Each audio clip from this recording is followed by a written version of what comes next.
Welcome to Impumelelo Mentorship podcast, where I made the commitment to rise as I rise with others by making mentorship accessible to all. Since the honor of being selected as a Miss South Africa runner-up on August 10th, 2024, I've been dedicated to sparking meaningful conversations that inspire our young people. I'm really thrilled to have had one of my mentors, Mike Sharman, who is an author of two books, one that I've read, which is called Brandalism, and the entrepreneur founder of Retroviral.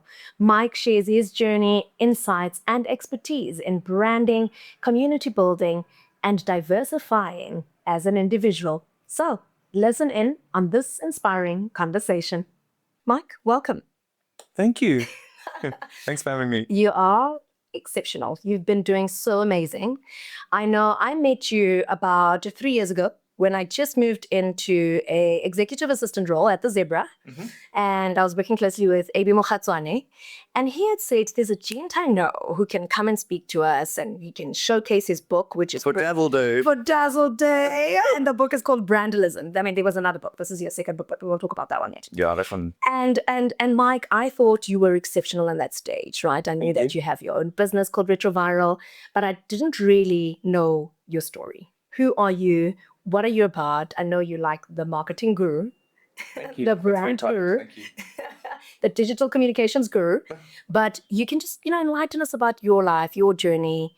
What has unfolded over time for you to get to where you are as an entrepreneur? Yeah, so I think what's been really exciting is that this retroviral journey is almost at 15 years. That's why you can see the crow's feet and the gray. We're going to ask the editor to grade out the gray. But it's been almost 15 years, and I think it's been just an incredible journey day after day. Like I had a previous experience working in traditional comms, 18 months in London and 2 years prior in South Africa. And I got to a stage where there was so much interest and questioning around social media. Yes. It felt very similar to the world that we're in now around AI. And every day there was a question around social media. How do we incorporate it into our traditional comms approach? So for me, I had this obsession living in London at the time, going on the tube, the bus, a walk, always just following and scrolling through Twitter to see what celebrities, early adopters were talking about. And for me, it was just such a fascinating intersection between the PR and traditional comms work I was doing, because a lot of the early adopters in South Africa in particular were journalists or DJs. And that was how they were using Twitter as their playground. And to work with influencers at the time, it became a really good way to short circuit. Hey, I want to work with this person because they are both famous and they have a channel. And if you think about it, journalists were they were the OG influencers, because a journalist could talk from one to many. They had the channel, they had the platforms, they had the radio stations, and there was so much of that traditional PR world that helped connect to that digital influencer world. And for me, it was something that I dived straight into because I felt that there was this almost holy trinity of marketing that we call it. So digital, PR, and activation. And those things needed to come together, because the more digitally savvy we become, the more we crave human interaction. And I think that's it's a constant lesson for the time of the lives that we are in. And we're going to talk about it a little bit later around moments, pandemics, all this hectic stuff. But the digital savviness and the tools and the stuff that we adopt on an ongoing basis, there's always the need from people, generally multinationals or corporates, to enlighten, educate. How do we take this thing and how do we continue to cut through the clutter to become the unique, remarkable unicorn that we want to be in our specific industry? Yeah, and I think you say something so potent in saying, how do we adapt or adopt? But sometimes I find that as young people, it's very easy to kind of have the ideation and to see what's currently happening. And when you already saw the future that we were going into. So how do we then prepare ourselves to start adopting and adapting to the future and seeing what's coming and being a bit more agile to say, okay, I'm in the space that I'm in, whether it's the degree I'm studying, but it's an ever evolving, volatile, scary world. So how do I stay ahead of the curve rather? So I think the major thing is about experimentation. So what's the thing that you're interested in, and what's the playground that you could flex your own skills, right? So for me, it was like, I really love Twitter. I love the immediacy of the copy. For me, I'm like a word nerd. So I really love the way that those things would come to life. And Twitter was the space for me to really enjoy the humor and the sarcasm around words. And for me, being able to build an insight and an understanding around that space, I love TikTok because even now, like I can shoot a few seconds of video here, there, and then even using AI and auto cuts, you can create the most beautiful portrait 9:16 shots that you can then bring to life with music, with an edit. You don't even need all those skills. And I think that's the exciting thing about the world we're in now. People are like, oh my goodness, AI is going to take your job. But what I think is that the tools help you to enhance your way to go from 0 to 1 a lot quicker. And if you're not experimenting, if you're not executing on your own personal brand and your own level, then you're going to struggle to stand out from the crowd of your peers that are finishing their studies or getting into like those entry level positions in a corporate or in a brand, in an agency.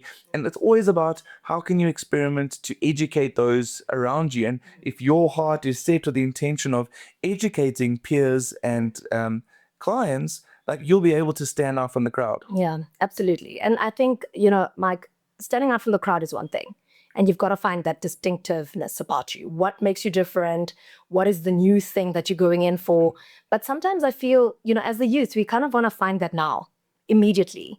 And I think that takes time to unfold. I mean, you've had a very different career before your entrepreneurship journey.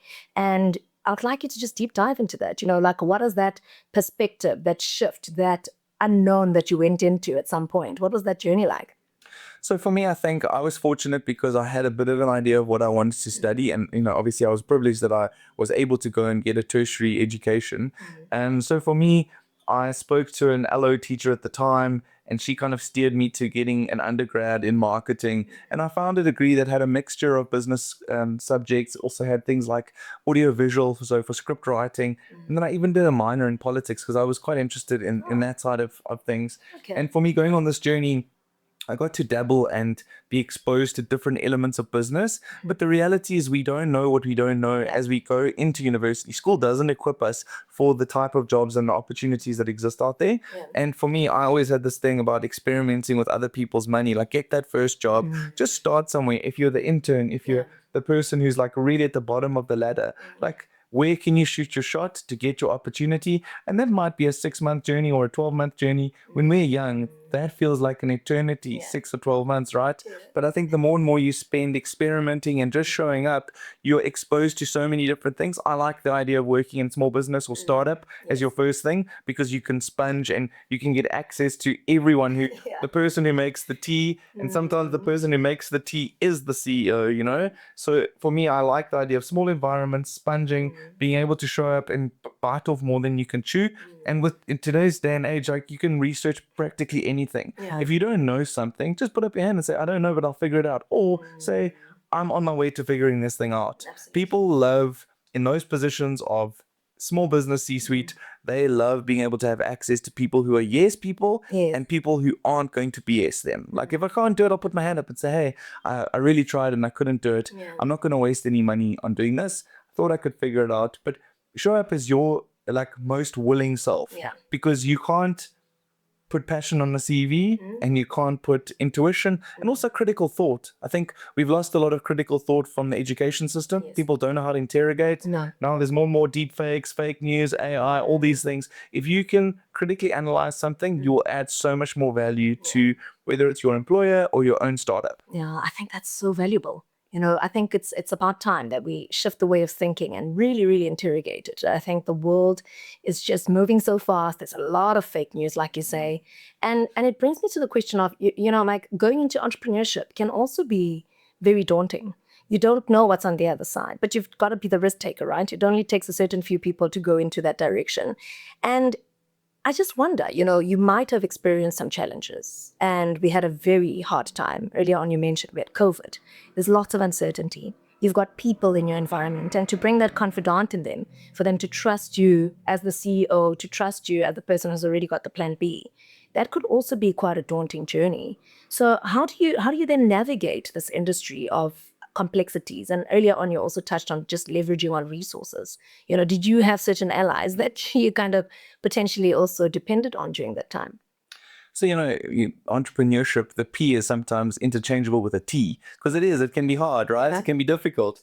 And I think that if you try and see the future too far in advance, it actually is going to become almost a state of paralysis. Yes. You can only almost eat that elephant one bite at a time in the now.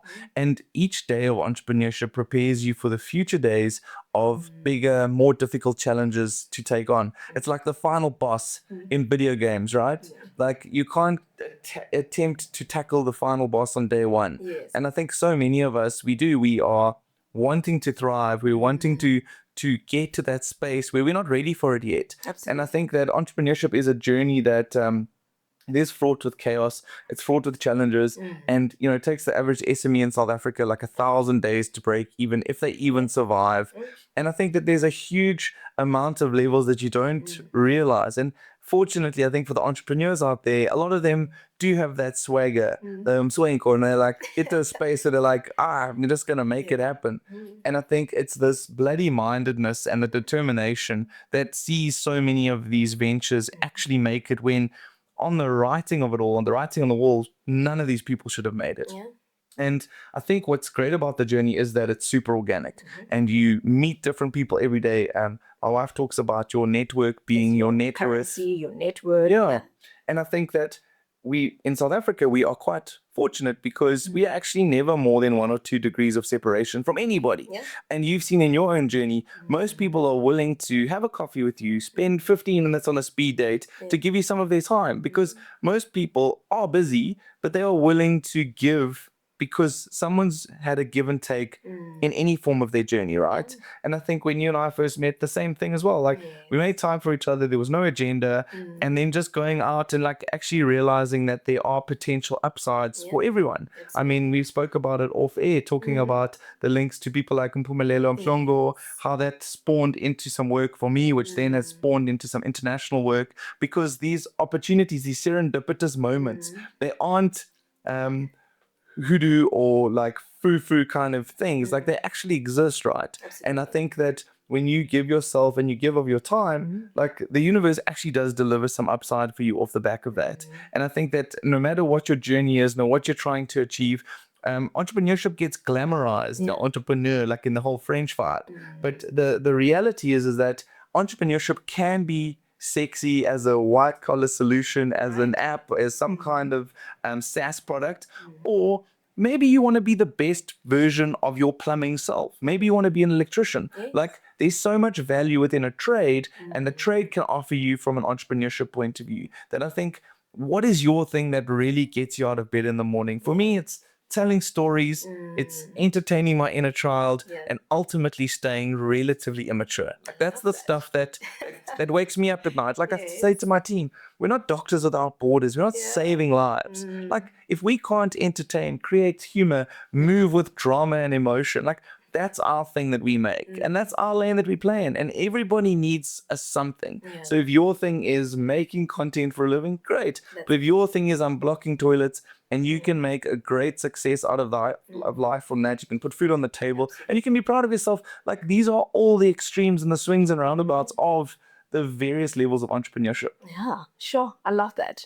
Everything is about figuring it out. It's about goal of life. We take ourselves too seriously, I feel, sometimes. And Mike, you touch on this thing called time. And I love that you've expressed it the way you have, that some things happen at a certain period in time, but eventually evolve and become something else at a different period of time. And so you then went to write 2 books. And then you also spoke about Before AI even. before AI. I mean, so that's really you. Yes, legit. The legit stuff. And so you go into writing these books. And for me, when I find my mentors, it's about firstly relating to them in something tangible, something that's relatable to me and where I want to go. And so I found your book, which was gifted to me. And I thought, you've expressed yourself in such a different way, and your love for brands, and how you've articulated how, as a personal brand, how I can best position myself. And so can you just deep dive also into that author journey, writing books, telling your story, and telling brand stories as well? For me, like I really love writing, and I think so much of my world comprises words, like everything from the conceptual level, from the script, like so much of that stuff is what gets you excited about the end product of the pictures or the moving visuals that ultimately come off the back of the words. So for me, I believe words are the building blocks of all society, right? And for me, I think with all of these things, whatever your passion is, whatever your skill is, so whether it's making TikTok videos and generating interest and growing a community from your remarkable content, in my side, like I love writing because it's almost like a mental gym effort. It's a mental gym workout. Yes. So the more long form I write, the more it impacts and enhances my writing for clients, the more it allows me to take a lot of information and drill it down into more succinct concepts. So here's an entire paragraph. What's that paragraph in a tweet? And to bring that to life, like there's a real skill in being able to condense information into a lowest common denominator. So for me, that's why I write. I like giving freely of the stuff that I've learned. Like whether it's talking at a conference, I love being on stage, putting the words down in a book, which is one of the most frustrating experiences. FYI, if you're looking to write your next On my way. big memoir. But yeah, for me, I think that I like telling people about the excitement of the stuff behind the scenes, both positive and negative, because there's a lot of warts and all that we don't tell. And we spoke about it earlier as well about LinkedIn and how everybody puts this perception out there that everything's just Gucci, and not all of it is right. Yeah. Like we go through hardships, we go through struggles, and it's almost like this expectation. You don't ever want to tell the bad side because then it looks like you're moaning. And also from a magnetism point of view, clients and new business is attracted to positive stories, is attracted to protagonists. They don't want to work with someone who's mopey and complains on LinkedIn that they're only open to work and they don't have any opportunities, right? So that's why I think all entrepreneurship origin stories are a little bit Hollywoodified. Yes. In order to bring the glamour and the glitz to life. Yeah. But the reality is, it's like the hard stuff in the trenches, the struggles, the crying in the shower if you've suffered for the day, like those are the things, the cash flow, all the unsexy stuff that comes with entrepreneurship. And I think that's why most entrepreneurship endeavors fail, or most things collapse. Because we don't talk about, your cash flow is the number one killer of business, right? Because that's not a sexy origin story. And I think that so much of the stuff, the more we can communicate, the more we can tell our network, the more we can combine in these different events and tell people the real stories, then you'll look at it and be like, oh, that's just part of the journey. Like everyone goes through that. I'm not the unique one that ran out of cash and my startup hit the wall. Yeah. So ultimately, that's why I think thought leadership is like, it's overrated. And thought leadership, given the title, also makes it feel like it needs to be something bigger than it actually is. Hey, I had a sucky day. I'm really sorry. Let's talk about it. Or let's bury our head in the sand and move on and have a better day tomorrow. I think you're very big on changing the status quo in a lot of things. Thanks. See what I did there.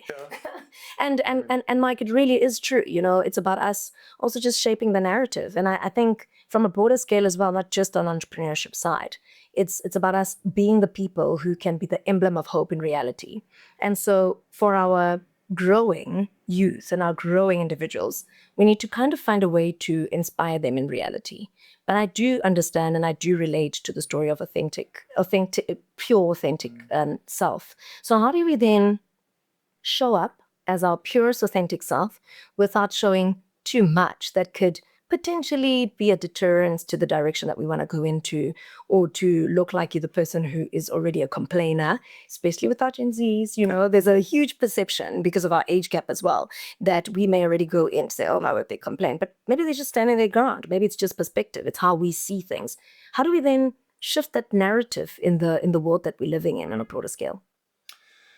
It's very difficult for me because I think that if you go back to that period in like the Twitterverse, when people started tweeting and becoming Twitter influencers, there was almost this disappointment when you met so many of those people in real life. So it was like we used to have these tweet ups back in my day. And they were like these early networking events that you'd meet people that you engaged with and interacted with on Twitter. And seeing them in real life, it was horrific. They were so cool online. And they had the best way to deliver who they were. And I guess that's similar Never today. made to stop. Never meet your biggest. It's the same with like TikTok influencers, right? Yeah. It can be so funny and humorous, and then you meet them and they're a massive disappointment because they're not who they are authentically. And I think this point about your authentic self is so critical because for me, I would tweet anything I would say in real life. And it was never about the likes or hunting the shares and the engagements. If I thought about a funny thought and it was on the borderline of being controversial, would I say it or wouldn't it? Or wouldn't I? And if I wouldn't, then it shouldn't filter into that space. And I think that for me, when social started exploding, my position on that was people don't know jargon well enough. There's a lot of technical talk. So they're using the tech to dupe clients. Yeah. And then they are overcharging them and they are selling them lemons. And we saw it at the time. There were these huge scandals and corruption. I think there was like a Free State website that got sold for 140 million rand, which was just some basic WordPress template that you could download for free without even having like a premium account. And like I started off very much like, I'm not doing this to be like a David Goliath or to be like a champion or whatever it may be.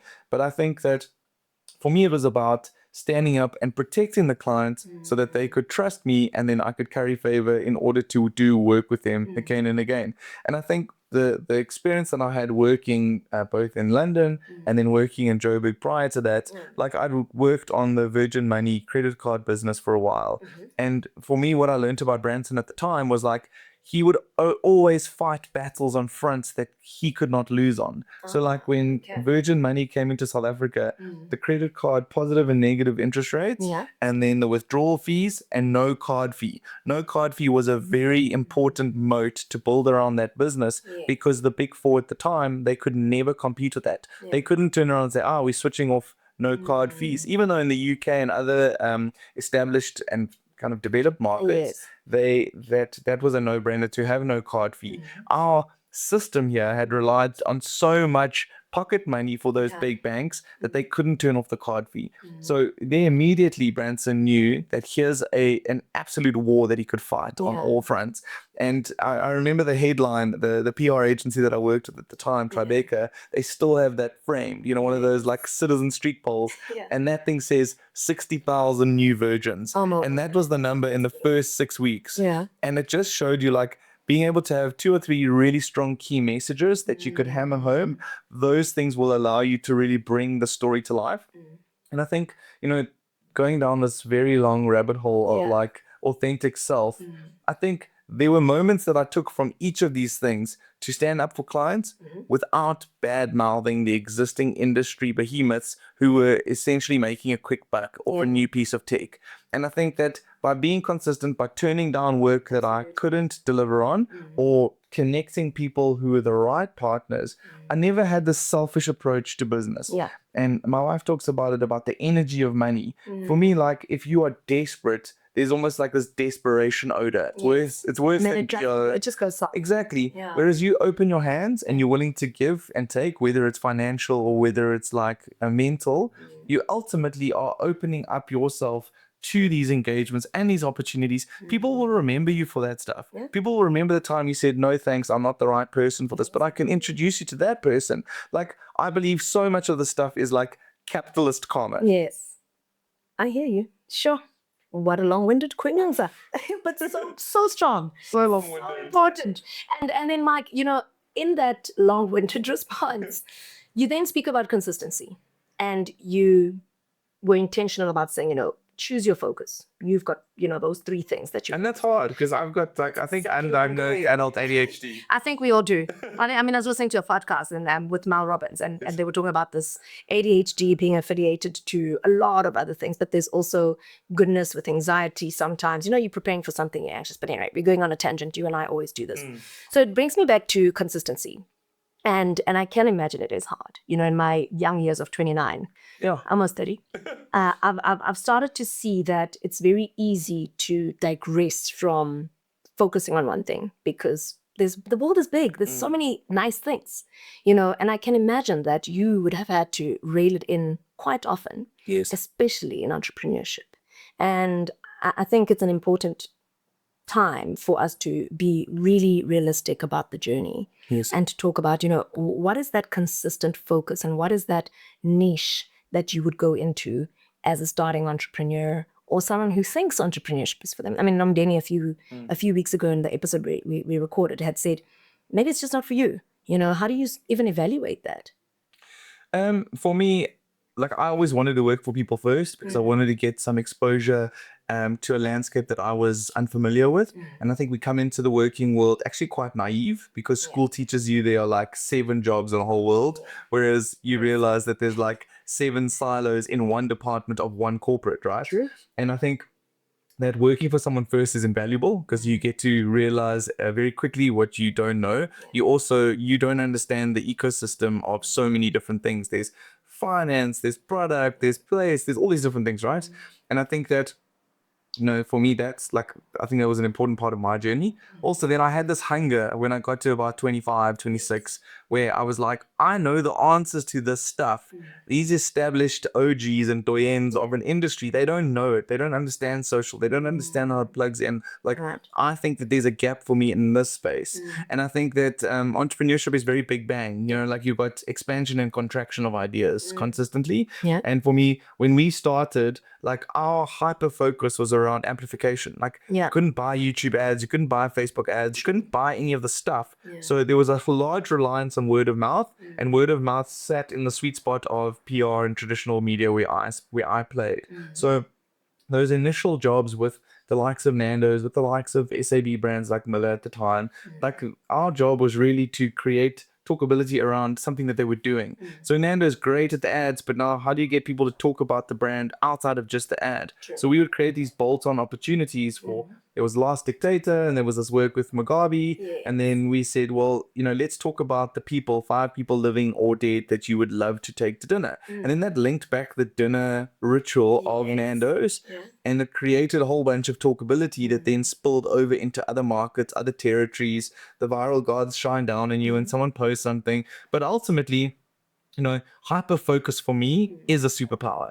And you don't know what you don't know. But in a service business in particular, like you will realize very quickly what is the thing that you are super strong at? What's the thing that you can make money quickly with, that you aren't duping anybody and that you're able to bring cash flow into your startup very quickly? Because off the back of that, writing press releases, maybe that's your focus. When you just start out and you work with brands and with agencies, and then it starts giving you an opportunity to flow off the back of that. Then you'll start realizing as you level up, as you start heading towards the phase, that boss of that level, then you'll realize, oh, actually I can do more. I mean, it went from 2010 when we launched to 2015, 2016 when we started winning our first clients as the lead creative agency. So it took us 6 years just to start expanding into a space like we can write the script. We can then work with the production company to make that brand new content. We can then post the social content. So it's a really long journey.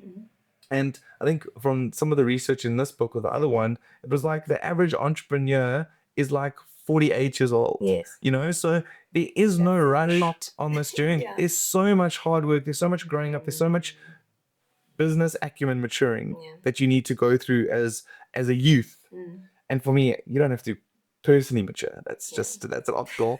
But ultimately, that's the stuff that you're going through to ready you and prepare you for those bigger battles, bigger budgets, bigger cash flow clashes.